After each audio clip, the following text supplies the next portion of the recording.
Hallelujah, ದೇವರಿಗೆ ಸ್ತೋತ್ರ.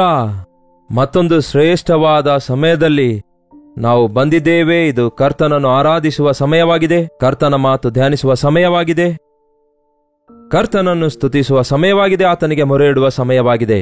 ಈ ಸಮಯ ನಮಗೆ ಎಷ್ಟೋ ಆಶೀರ್ವಾದಕರವಾಗಿದೆ ಎಂದು ನೀವು ಗುರುತಿಸುವುದಾದರೆ, ಎಷ್ಟೇ ಕೆಲಸ ಕಾರ್ಯಗಳಿದ್ರೂ, ಎಷ್ಟೋ ಅಗತ್ಯತೆಯ ಕಾರ್ಯಗಳಿದ್ದರೂ ಸಹ ಸುವಿಸ್ತಾರವಾದ ಕೆಲಸಗಳನ್ನಿಟ್ಟುಕೊಂಡು ತೊಂದರೆಗೆ ಒಳಗಾದ ಮಾರ್ಥಳಿಗಿಂತಲೂ ಯೇಸುವಿನ ಪಾದದ ಬಳಿಯಲ್ಲಿ ಕೂತ್ಕೊಂಡು ಆತನ ಬೋಧನೆಯನ್ನು ಕೇಳಿದಂತಹ ಮರಿಯಳನ್ನು ಯೇಸು ಮೆಚ್ಚಿಕೊಂಡಂತೆಯೇ ಯೇಸು ನಮ್ಮನ್ನು ಕೂಡ ಮೆಚ್ಚಿಕೊಂಡು ನಮ್ಮನ್ನು ಆಶೀರ್ವದಿಸುವಂತೆ ಬನ್ನಿರಿ ಒಂದು ಚಿಕ್ಕ ಪ್ರಾರ್ಥನೆಯಿಂದ ವಾಕ್ಯವನ್ನು ಧ್ಯಾನಿಸೋಣ. ಪರಿಶುದ್ಧ ದೇವರೇ, ನಿಮಗೆ ವಂದನೆಗಳು. ಪ್ರತಿ ಉದಯದಲ್ಲಿ ನಿಮ್ಮ ನಾಮದಲ್ಲಿ ನಾವು ಕೂಡಿ ಬಂದು ನಿನ್ನ ವಾಕ್ಯ ಧ್ಯಾನಿಸುವುದಕ್ಕಾಗಿ ನೀವು ಕೊಡುತ್ತಿರುವ ಅವಕಾಶಕ್ಕಾಗಿ ನಿಮಗೆ ವಂದನೆಗಳು. ಲೋಕದಲ್ಲಿ ಎಲ್ಲರೂ ತಮ್ಮ ಜೀವಿತವನ್ನು ಜೀವಿಸುತ್ತಿರುವಾಗ ನೀವು ನಮ್ಮನ್ನಾದರೂ ಪ್ರೀತಿಸಿ ನಾವು ಐಕ್ಯವುಳ್ಳವರಾಗಿ ಏಕ ಮನಸ್ಸಿನಿಂದ ನಿಮ್ಮನ್ನು ಸ್ತುತಿಸಿ ಆರಾಧಿಸಬೇಕೆನ್ನುವುದಕ್ಕಾಗಿ ನಮ್ಮನ್ನು ಸೃಷ್ಟಿಸಿರುವುದರಿಂದ, ನಮಗೋಸ್ಕರ ನೀವು ಪ್ರಾಣ ಕೊಟ್ಟಿರುವುದರಿಂದ ನಮ್ಮ ಹೃದಯ ನಿಮ್ಮ ಪ್ರೀತಿಯ ಕಡೆಗೆ ಸೆಳೆದುಕೊಳ್ಳಿರೆಂದು ಕ್ರಿಸ್ತನ ನಾಮದಲ್ಲಿ ಬೇಡುತ್ತೇನೆ ತಂದೆಯೇ, ಆಮೇನ್. ದೇವರಿಗೆ ಸ್ತೋತ್ರ. ನಿದ್ದೆ ಮಾಡಿ ಎದ್ದಿದ್ದೀರಾ?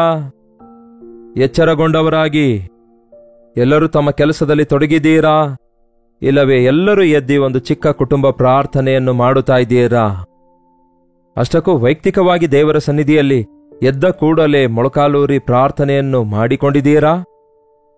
ಎದ್ದಿದ್ದೇ ಅವಸರದಲ್ಲಿ, ಬಹಳ ಗೊಂದಲದಲ್ಲಿ, ಡ್ಯೂಟಿ ಅಂತೆ, ಆಫೀಸ್ ಕೆಲಸ ಅಂತೆ, ಅಡಿಗೆ ಕೆಲಸ ಅಂತೆ, ಮನೆ ಕೆಲಸ ಅಂತೆ, ಮಕ್ಕಳನ್ನು ಸ್ಕೂಲ್ಗೆ ಕಳಿಸಬೇಕೆಂಬ ಈ ಕೆಲಸದ ಅವಸರದಲ್ಲಿ ಕರ್ತನನ್ನು ಪಕ್ಕದಲ್ಲಿ ತಳ್ಳಿ ಹಾಕಿ ಕರ್ತನನ್ನು ಮರೆತು ಗೊಂದಲಕ್ಕೊಳಗಾಗ್ತಾ ಇದ್ದೀರಾ? ಮಾರ್ತಳು ಕೂಡ ಹಾಗೆಯೇ ಯೇಸುವನ್ನು ಆಹ್ವಾನಿಸುತ್ತಾಳೆ, ಆದರೆ ಆತನ ಪಾದದ ಬಳಿಯಲ್ಲಿ ಕೂತ್ಕೊಳ್ಳದೆ ಆಕೆ ವಿಸ್ತಾರವಾದ ಕೆಲಸಗಳಿಟ್ಕೊಳ್ತಾಳೆ, ಅದಕ್ಕೆ ಗೊಂದಲಕ್ಕೊಳಗಾಗ್ತಾಳೆ. ಯೇಸು ಆಕೆಗೆ ಕಲಿಸಿಕೊಡುತ್ತಾರೆ ಉತ್ತಮವಾದದ್ದು ಆತನ ಪಾದದ ಬಳಿಯಲ್ಲಿ ಕೂತ್ಕೊಳ್ಳುವುದೆಂದು.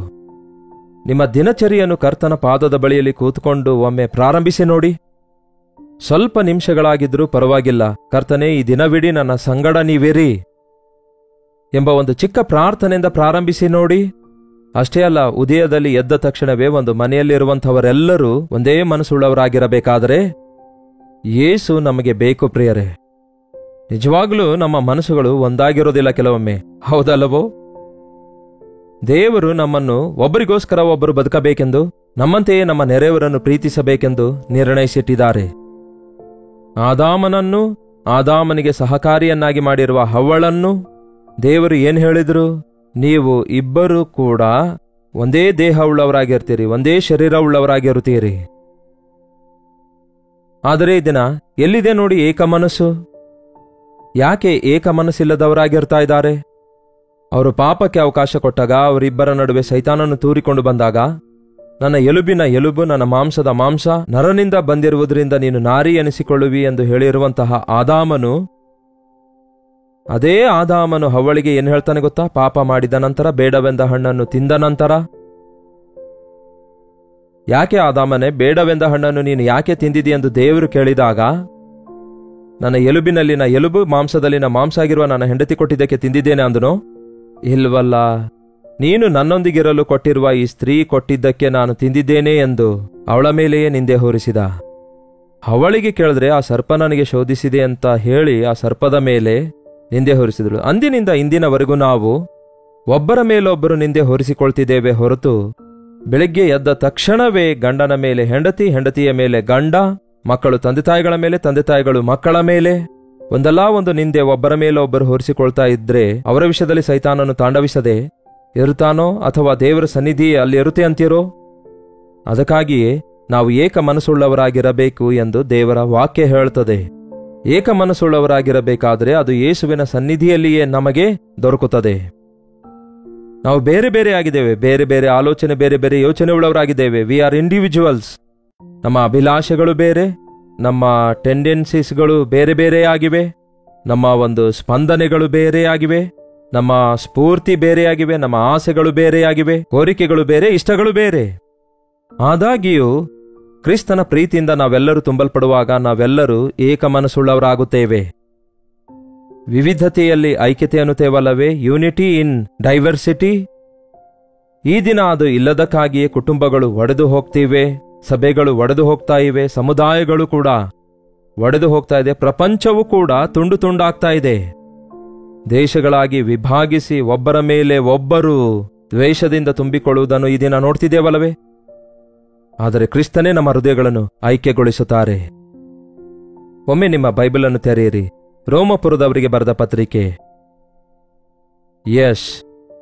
15ನೇ ಅಧ್ಯಾಯ 5ನೇ ವಚನ ಓದುತ್ತಿದ್ದೇನೆ, ಕೇಳಿ. ನೀವು ಒಂದೇ ಮನಸ್ಸುಳ್ಳವರಾಗಿ ಒಮ್ಮುಖವಾಗಿ ನಮ್ಮ ಕರ್ತನಾದ ಯೇಸು ಕ್ರಿಸ್ತನ ತಂದೆಯಾದ ದೇವರನ್ನು ಕೊಂಡಾಡುವ ಹಾಗೆ ಏಕ ಭಾವವುಳ್ಳವರಾಗಿ ಏಕ ಮನಸ್ಸುಳ್ಳವರಾಗಿ ಕರ್ತನಾದ ಯೇಸು ಕ್ರಿಸ್ತನ ತಂದೆಯಾದ ದೇವರನ್ನು ಮಹಿಮೆಪಡಿಸುವುದರ ನಿಮಿತ್ತವಾಗಿ, ಕರ್ತನನ್ನು ಮಹಿಮೆಪಡಿಸುವ ನಿಮಿತ್ತವಾಗಿ ಏಕ ಭಾವವುಳ್ಳವರಾಗಿರಿ.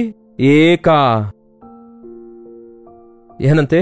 ಏಕ ಮನಸ್ಸುಳ್ಳವರಾಗಿರಿ, ಒಂದೇ ಮನಸ್ಸುಳ್ಳವರಾಗಿರಿ. ಏಕ ಭಾವ ಅಂದ್ರೆ ಒಂದೇ ಉದ್ದೇಶ, ಒಂದೇ ಆಸೆ, ಒಂದೇ ಕೋರಿಕೆ, ಒಂದೇ ವಿಷಯದಲ್ಲಿ ನಾವು ನಮ್ಮ ಮನಸ್ಸಿಡಬೇಕು. ನಿಜವೇ ಒಬ್ಬರಿಗೋಸ್ಕರ ಒಬ್ಬರು ನಾವು ಐಕ್ಯವುಳ್ಳವರಾಗಿರುವುದಾದ್ರೆ ಆ ಆನಂದ, ಅದರೊಳಗಡೆಯಿಂದ ಹೊರಟಿ ಬರುವಂತಹ ಅದ್ಭುತವಾಗಿರುವಂತಹ ಶಕ್ತಿ, ಪ್ರಭಾವ ಎಷ್ಟೋ ಹೆಚ್ಚಾಗಿರುತ್ತೆ. ನೋಡಲು ಮುದ್ದಾಗಿರುವಂತಹ ದಂಪತಿಗಳಿರಬಹುದೇನೋ, ಆದರೆ ಒಂದು ಮನಸ್ಸುಳ್ಳ ದಂಪತಿಗಳ ಮೂಲಕ ದೇವರು ಅದ್ಭುತ ಕಾರ್ಯಗಳನ್ನು ಸೃಷ್ಟಿಸುವುದು ನಾವು ಬೈಬಲ್ನಲ್ಲಿ ನೋಡ್ತೇವೆ. ಅಷ್ಟೇ ಅಲ್ಲ, ಈ ದಿನ ಅನೇಕರ ಜೀವಿತದಲ್ಲಿಯೂ ಕೂಡ ನೋಡುತ್ತೇವೆ. ಅನನೀಯ ಸಫೇರಳು ಎಂಬ ಇಬ್ಬರು ದಂಪತಿಗಳಿದ್ರು. ಅವರಿಬ್ಬರು ಒಂದೇ ಮನಸ್ಸುಳ್ಳವರಾಗಿದ್ರು, ಯಾಕೆಂದ್ರೆ ಸೈತಾನನನ್ನು ಸಂತೋಷಪಡಿಸಲು ಬಯಸಿದ್ರು. ಹಾಗೆಯೇ ಅಕ್ವಿಲ್ಲ ಪ್ರಿಸ್ಸಿಲ್ಲ ಎನ್ನುವ ಇಬ್ಬರಿದ್ದಾರೆ. ಅವರಿಬ್ಬರು ಏಕ ಮನಸ್ಸುಳ್ಳವರಾಗಿ ದೇವರಿಗೋಸ್ಕರ ಬದುಕಬೇಕೆಂದು ಆಶಿಸಿದ್ರು. ಬಹಳಷ್ಟು ಸಾರಿ ನಾವು ಸೈತಾನನ ನಿಮಿತ್ತ ಏಕ ಮನಸ್ಸುಳ್ಳವರಾಗಿ ಇರ್ತಿದ್ದೇವೇನೋ, ಅದರ ನಿಮಿತ್ತ ಮತ್ತಷ್ಟು ಹೆಚ್ಚು ನಾಶನವನ್ನು ನಮಗಷ್ಟೇ ಅಲ್ಲ, ನಮ್ಮ ಸುತ್ತಲಿರುವವರಿಗೂ ಕೂಡ ಉಂಟು ಮಾಡ್ತಿದ್ದೇವೇನೋ. ಆದರೆ ನಾವು ಕರ್ತನ ನಾಮದಲ್ಲಿ ಐಕ್ಯಗೊಳ್ಳುವಾಗ, ಕರ್ತನ ಪ್ರೀತಿಯಿಂದ ಐಕ್ಯಗೊಂಡಿರುವಾಗ ನಾವು ಪ್ರಪಂಚಕ್ಕೆ ಆಶೀರ್ವಾದಕರವಾಗಿ ಮಾರ್ಪಡ್ತೇವೆ. ಏಕ ಮನಸ್ಸುಳ್ಳವರಾಗಿ ಏಕ ಭಾವವುಳ್ಳವರಾಗಿ ನೀವು ದೇವರನ್ನು ಮಹಿಮೆಪಡಿಸಬೇಕು ಎಂಬುದನ್ನು ದೇವರ ವಾಕ್ಯ ಹೇಳುತ್ತದೆ. ಈ ದಿನ ಕುಟುಂಬದಲ್ಲಿ ಐಕ್ಯತೆ ಇದೆಯಾ? ಗಂಡ ಹೆಂಡತಿ ಯಾವುದಾದ್ರೂ ಒಂದು ವಿಷಯದಲ್ಲಿ ಸಮ್ಮತಿಸುತ್ತಾ ಇದ್ದಾರಾ? ಮುಖ್ಯವಾಗಿ ದೇವರ ವಿಷಯದಲ್ಲಿ ಸಮ್ಮತಿಸುತ್ತಾ ಇದ್ದಾರಾ? ಒಬ್ಬರನ್ನೊಬ್ಬರು ಅರ್ಥ ಮಾಡಿಕೊಳ್ತಾ ಇದ್ದಾರಾ? ಒಬ್ಬರನ್ನೊಬ್ಬರು ಒಪ್ಪಿಕೊಳ್ತಾ ಇದ್ದಾರಾ? ಬೆಳಗಾದ ಕೂಡಲೇ ಜಗಳವಾಡೋದೇನು ಪ್ರೇರೆ? ಬೆಳಗಾದ ಕೂಡಲೇ ಗಂಡ ಹೆಂಡತಿಯ ವಿರುದ್ಧ ಗುಣಗುಟ್ಟೋದು, ಹೆಂಡತಿ ಗಂಡನ ವಿರುದ್ಧ ಬಾಧಿಸೋದು, ಹೀನಪಡಿಸೋದು, ಬೇಸರಗೊಳಿಸೋದು, ಕೀಳಾಗಿ ಮಾತಾಡೋದು ಏನಿದು? ಮಕ್ಕಳು ಅಳೋದು ಮನೆಯಲ್ಲಿ ಗೋಳಾಗಿದೆಯಾ? ಅಥವಾ ನಿಮ್ಮ ಮನೆ ಸಂತೋಷ, ಸಮಾಧಾನ, ಆಟ ಪಾಠಗಳಿಂದ ದೇವರನ್ನು ಸ್ತುತಿಸುತ್ತಾ ಕೆಲಸ ಮಾಡುತ್ತಾ ಪರಲೋಕಕ್ಕೆ ಪ್ರತಿಬಿಂಬವಾಗಿದೆಯಾ? ಈ ದಿನ ಸಭೆಗಳಲ್ಲಿಯೂ ಕೂಡ ದೇವರ ಮಕ್ಕಳೆಲ್ಲರೂ ಸೇರಿ ಬರುವಾಗ ಅಲ್ಲಿಯೂ ಪರಲೋಕದ ಅನುಭವ ಹೊಂದಬೇಕೆಂಬ ಆಸೆ ಕಾಣಿಸುತ್ತಾ ಇಲ್ಲ.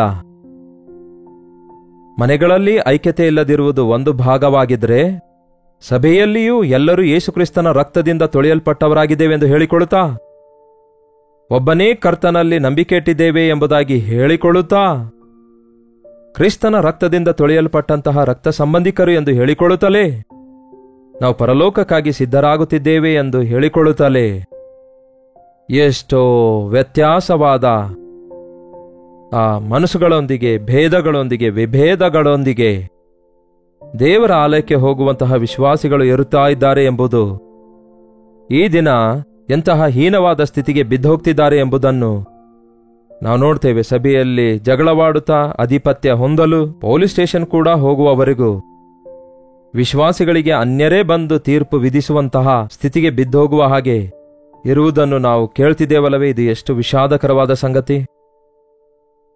ಯೇಸು ನಮ್ಮೆಲ್ಲರಿಗೂ ಕೂಡ ಒಬ್ಬರನ್ನೊಬ್ಬರು ಪ್ರೀತಿಸಿ ಎಂದು ಹೇಳಿದ್ದಾರೆ. ಆತನು ತನ್ನ ಶಿಷ್ಯರಿಗೆ ಹೇಳಿದನು, ನೀವು ಒಬ್ಬರನ್ನೊಬ್ಬರು ಪ್ರೀತಿಸುವುದರ ಮೂಲಕ ನೀವು ನನ್ನ ಶಿಷ್ಯರಾಗಿದ್ದೀರೆಂದು ಈ ಲೋಕದಲ್ಲಿರುವವರೆಲ್ಲರೂ ತಿಳಿದುಕೊಳ್ಳುತ್ತಾರೆ. ಯೇಸುವಿನ ಮಕ್ಕಳೆಲ್ಲರಲ್ಲಿ ಏಕ ಮನಸ್ಸಿರಬೇಕು. ಏಕ ಮನಸ್ಸು.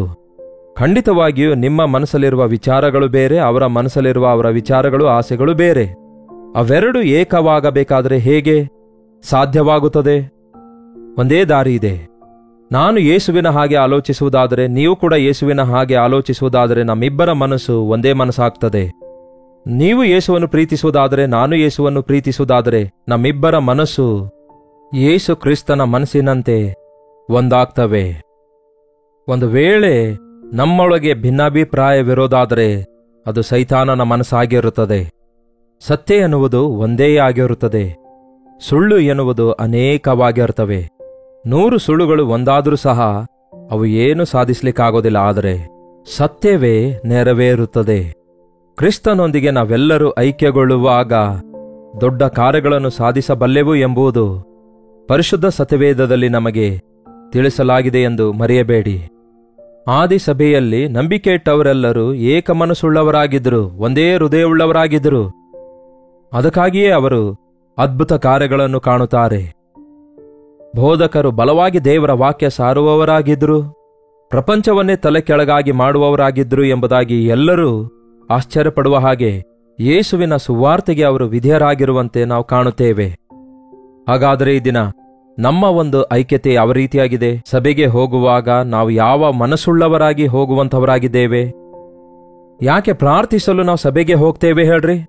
ಭಾನುವಾರ ಆರಾಧಿಸಲು ನಾವು ಸಭೆಗೆ ಹೋಗ್ತೇವೆ. ಆದರೆ ಈ ರೀತಿ ವಿಶ್ವಾಸಿಗಳೆಲ್ಲರೂ ಸೇರಿ ದೇವರ ಸಭೆಗೆ ಕೂಡಿ ಬಂದು ಒಂದೇ ಮನಸ್ಸುಳ್ಳವರಾಗಿ, ಒಂದೇ ಹೃದಯದೊಂದಿಗೆ, ಒಂದೇ ನಂಬಿಕೆಯುಳ್ಳವರಾಗಿ ನಾವು ವಿಜ್ಞಾಪನೆ ಮಾಡುವಾಗ, ನಾವು ಪ್ರಾರ್ಥನೆ ಮಾಡುವಾಗ,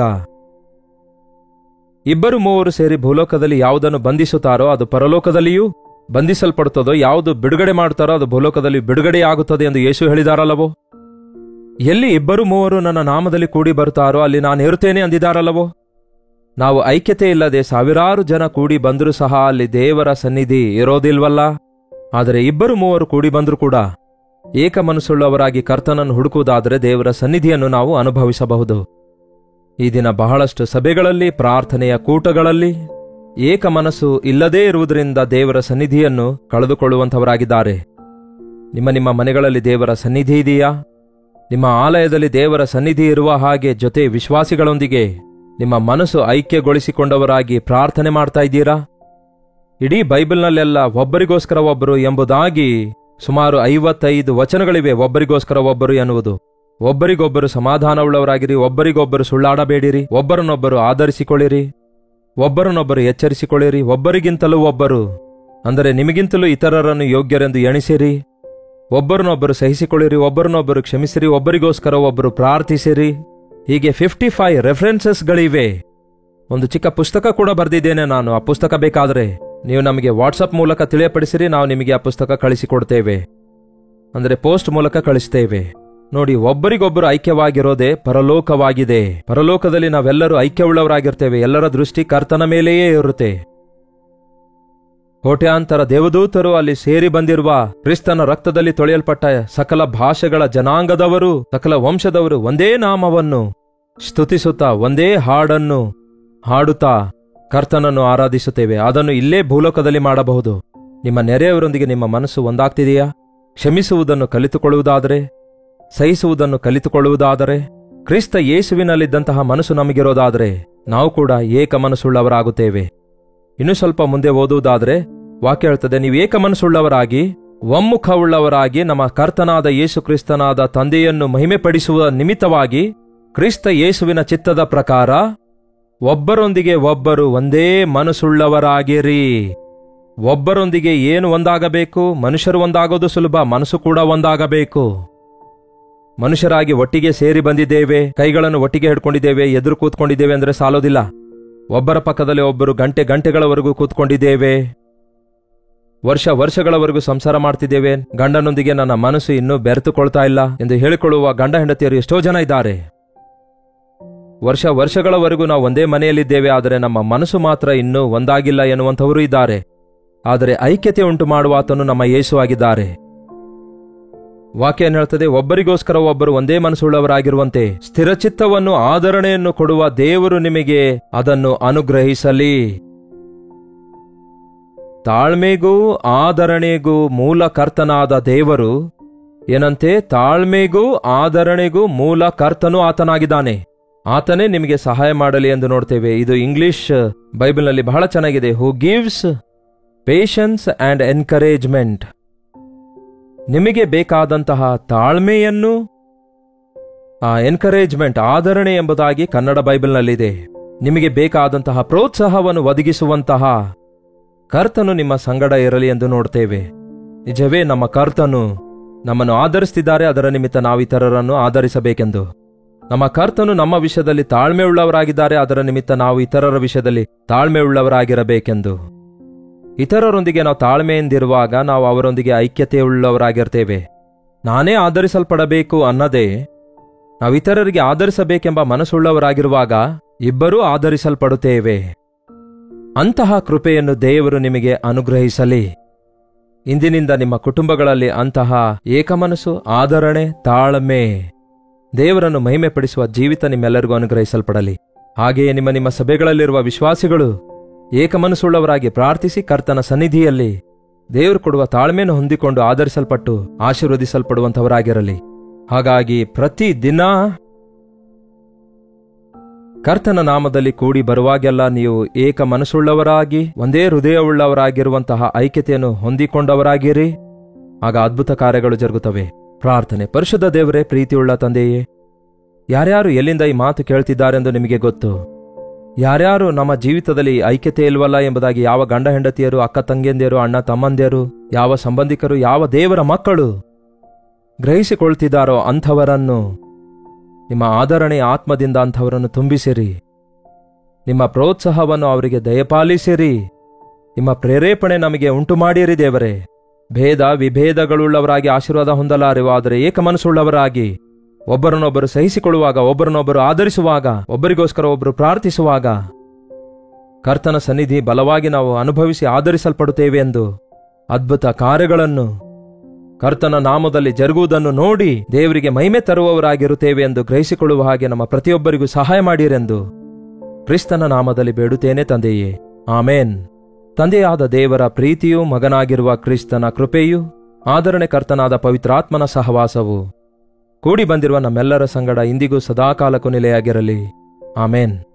ದೇವರಿಗೆ ಸ್ತೋತ್ರ. ನಿಮ್ಮ ಪ್ರಾರ್ಥನಾ ಮನವಿ 8939731313 ನಂಬರ್ಗೆ ಒಂದು ಟೆಕ್ಸ್ಟ್ ಇಲ್ಲವೇ ವಾಯ್ಸ್ ಮೆಸೇಜ್ ಮೂಲಕ ವಾಟ್ಸಪ್ ಕಳಿಸಿಕೊಡಿರಿ. ನೀವೆಲ್ಲಿಂದ ವೀಕ್ಷಿಸುತ್ತಾ ಇದ್ದೀರಿ ಎಂದು ಲೈವ್ ಚಾಟ್ನಲ್ಲಿ ನಿಮ್ಮ ಹೆಸರು, ಊರು ಟೈಪ್ ಮಾಡಿರಿ. ಲೈಕ್ ಮಾಡಿ, ಶೇರ್ ಮಾಡುವುದನ್ನು ಮರೆಯಬೇಡಿ. ನೀವು ಹೊರದೇಶದಿಂದಲೂ ಸಹ ವೀಕ್ಷಿಸುವುದಾದರೆ ಇದೇ ನಂಬರಿಗೆ ನಿಮ್ಮ ಪ್ರಾರ್ಥನಾ ಮನವಿಗಳನ್ನು ಕಳಿಸಿಕೊಡಿರಿ. ನಿಮಗಾಗಿ ಪ್ರಾರ್ಥಿಸುತ್ತಿದ್ದೇವೆ, ನೀವು ಕೂಡ ಪ್ರಾರ್ಥಿಸಿರಿ. ದೇವರು ಅದ್ಭುತ ಕಾರ್ಯಗಳನ್ನು ಮಾಡ್ತಾರೆ. ಕರ್ತನ ಚಿತ್ತವಿರುವುದಾದರೆ ಮತ್ತೆ ನಾಳೆ ಇದೇ ಅನುದಿನದ ಧ್ಯಾನದಲ್ಲಿ ಮತ್ತೊಮ್ಮೆ ಭೇಟಿಯಾಗೋಣ. ಪ್ರತಿದಿನ ಈ ಕಾರ್ಯಕ್ರಮವನ್ನು ನಿಮ್ಮೆಲ್ಲರಿಗೋಸ್ಕರ ಲೈವ್ ಆಗಿ ಪ್ರಸಾರ ಮಾಡ್ತಿದ್ದೇವೆ. ನಮ್ಮ ಸೇವೆಗಾಗಿ ಪ್ರಾರ್ಥಿಸಿರಿ. ದೇವರು ದೊಡ್ಡ ದೊಡ್ಡ ಕಾರ್ಯಗಳನ್ನು ಮಾಡುವ ಹಾಗೆ. ಅಲ್ಲಿಯವರೆಗೂ ದೇವರ ಮಹಾಕೃಪೆ ನಿಮ್ಮೆಲ್ಲರೊಂದಿಗಿರಲಿ.